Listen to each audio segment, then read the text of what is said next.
അലാസ്കയിൽ ഈ വർഷം ആദ്യം നടന്ന ഒരു സംഭവം. ഇതുമായി ബന്ധപ്പെട്ട് കഴിഞ്ഞ ദിവസം പുറത്തിറങ്ങിയ റിപ്പോർട്ടിലൂടെയാണ് ഈ സംഭവത്തെക്കുറിച്ച് പുറം ലോകം അറിഞ്ഞത്.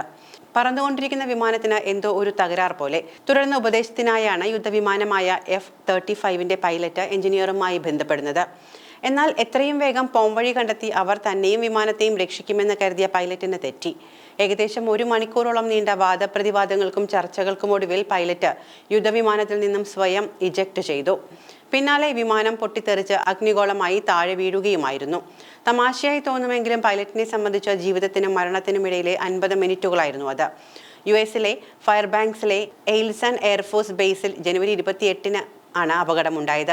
വിമാനം നിലം പതിക്കുന്നതിന് മുൻപ് തകരാർ പരിഹരിക്കാൻ ശ്രമിക്കുന്നതിനായാണ് US എയർഫോഴ്സിലെ F-35 പൈലറ്റ് വിമാന നിർമ്മാതാക്കളായ ലോക്ഹീഡ് മാർട്ടിനിലെ എഞ്ചിനീയർമാരുമായി സംസാരിച്ചത്. കോൺഫറൻസ് കോൾ 50 മിനിറ്റോളം നീണ്ടു. ഈ സമയമെല്ലാം പൈലറ്റ് ജീവനും കയ്യിൽ പിടിച്ച് ആകാശത്ത് വട്ടമിടുകയായിരുന്നു. അപകടത്തിന്റെ വീഡിയോ ദൃശ്യങ്ങളിൽ വിമാനം നേരെ താഴേക്ക് പതിച്ച് പൊട്ടിത്തെറിച്ച് തീഗോളമാകുന്നതാണ് കാണാനാവുക. പൈലറ്റ് സുരക്ഷിതമായി പുറത്തുചാടി നിസാര പരിക്കുകളോടെ രക്ഷപ്പെടുകയും ചെയ്തു. എന്നാൽ $200 മില്യൺ വിലമതിക്കുന്ന യുദ്ധവിമാനം പൂർണ്ണമായും പൊട്ടിത്തകരുകയായിരുന്നു. വ്യോമസേന നടത്തിയ അന്വേഷണത്തിൽ F-35 മുൻഭാഗത്തെയും പ്രധാന ലാൻഡിംഗ് ഗിയറുകളിലെയും ഹൈഡ്രോളിക് ലൈനുകളിൽ ഐസ് കട്ടപിടിച്ചതാണ് അപകടത്തിന് കാരണമെന്നാണ് കണ്ടെത്തിയിരിക്കുന്നത്. ഇത് ലാൻഡിംഗ് ഗിയറുകൾ ശരിയായി പ്രവർത്തിക്കുന്നതിന് തടസ്സമായി. ടേക്ക് ഓഫിന് ശേഷം പൈലറ്റ് ലാൻഡിംഗ് ഗിയർ മടക്കാൻ ശ്രമിച്ചെങ്കിലും അത് പൂർണ്ണമായും മടങ്ങിയില്ല. വീണ്ടും താഴ്ത്തിയപ്പോൾ അത് നേരെ നിൽക്കാതെ ഇടത്തേക്ക് ചരിഞ്ഞ് ഉറച്ചുപോയി. ലാൻഡിംഗ് ഗിയർ ശരിയാക്കാനുള്ള ശ്രമങ്ങൾ യുദ്ധവിമാനം നിലത്താണ് എന്ന സന്ദേശമാണ് അതിന്റെ സിസ്റ്റത്തിന് നൽകിയത്. ഇതാണ് അപകടത്തിന് കാരണമായത്.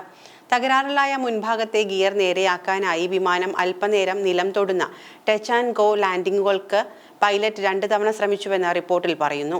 എന്നാൽ ഈ ശ്രമങ്ങൾ മുൻചക്രം നേരെയാക്കുന്നതിൽ പരാജയപ്പെടുകയും ഇടത്തെയും വലത്തെയും പ്രധാന ലാൻഡിംഗ് ഗിയറുകൾ ഉറച്ചു പോകുന്നതിന് കാരണമാവുകയും ചെയ്തു. ഇതിന്റെ ഫലമായി യഥാർത്ഥ ലാൻഡിങ്ങിനായി മുൻചക്രം പൂർണ്ണമായും വികസിപ്പിക്കാൻ കഴിയാതെ വന്നു. ആ സമയത്ത് F-35 സെൻസറുകൾ വിമാനം നിലത്താണെന്ന് സൂചിപ്പിക്കുകയും computer system automated ground operation മോഡിലേക്ക് മാറുകയും ചെയ്തു.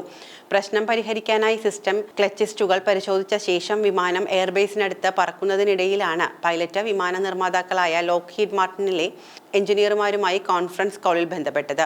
ഒരു സീനിയർ സോഫ്റ്റ്വെയർ എഞ്ചിനീയർ, ഒരു flight safety engineer, landing gear സിസ്റ്റങ്ങളിൽ വൈദഗ്ധ്യമുള്ള 3 പേർ എന്നിവരുൾപ്പെട്ട 5 എഞ്ചിനീയർമാരാണ് ആ കോളിൽ പങ്കെടുത്തിരുന്നത് എന്നാണ് റിപ്പോർട്ടിൽ പറയുന്നത്. വിമാനം പറക്കുകയായിരുന്നുവെങ്കിലും അതിന്റെ പ്രവർത്തനങ്ങളെല്ലാം വിമാനം നിലത്താണ് എന്ന രീതിയിലാണ് പ്രവർത്തിച്ചിരുന്നത്. ഇത് വിമാനത്തെ നിയന്ത്രിക്കാനാവാത്ത അവസ്ഥയിലാക്കി. ഇതോടെയാണ് പൈലറ്റ് വിമാനത്തിൽ നിന്നും പുറത്തു ചാടാൻ തീരുമാനിച്ചത്. വിമാനത്തിന്റെ മുൻഭാഗത്തെയും വലത് പ്രധാന ലാൻഡിംഗ് ഗിയറുകളിലെയും ഹൈഡ്രോളിക് സിസ്റ്റങ്ങളിൽ ഒട്ടും വെള്ളമുണ്ടാകാൻ പാടില്ലാതിരുന്നിട്ടും അതിന്റെ ദ്രാവകത്തിന്റെ 1/3 വെള്ളം ഉണ്ടായിരുന്നുവെന്ന് അവശിഷ്ടങ്ങൾ പരിശോധിച്ചപ്പോൾ കണ്ടെത്തി. അപകടം നടന്ന് 9 ദിവസങ്ങൾക്ക് ശേഷം അതേ ബേസിലെ മറ്റൊരു F-35 വിമാനത്തിലും പറക്കലിനിടെ സമാന ഹൈഡ്രോളിക് ഐസിംഗ് പ്രശ്നം അന്വേഷണത്തിൽ കണ്ടെത്തി. എന്നാൽ ആ വിമാനത്തിന് അപകടമൊന്നും കൂടാതെ ലാൻഡ് ചെയ്യാൻ കഴിഞ്ഞു. അപകടത്തിന് ഏകദേശം 9 മാസം മുൻപ് 2024 ഏപ്രിലിലെ ഒരു മെയിൻ്റനൻസ് ന്യൂസ് ലെറ്ററിൽ കഠിനമായ തണുപ്പിൽ F-35 സെൻസറുകൾക്കുണ്ടാകുന്ന ഈ പ്രശ്നത്തെക്കുറിച്ച് ലോക്ഹീഡ് മാർട്ടിൻ മാർഗനിർദ്ദേശം നൽകിയിരുന്നതായി പറയുന്നു. ഈ പ്രശ്നം പൈലറ്റിന് വിമാനത്തിന്റെ നിയന്ത്രണം നിലനിർത്താൻ പ്രയാസമുണ്ടാക്കാമെന്ന് ആ മാർഗനിർദ്ദേശത്തിൽ പറഞ്ഞിരുന്നു. അപകടം നടക്കുമ്പോൾ താപനില 1 ഡിഗ്രി ഫാരൻഹീറ്റ് ആയിരുന്നുവെന്നാണ് റിപ്പോർട്ടിൽ പറയുന്നത്.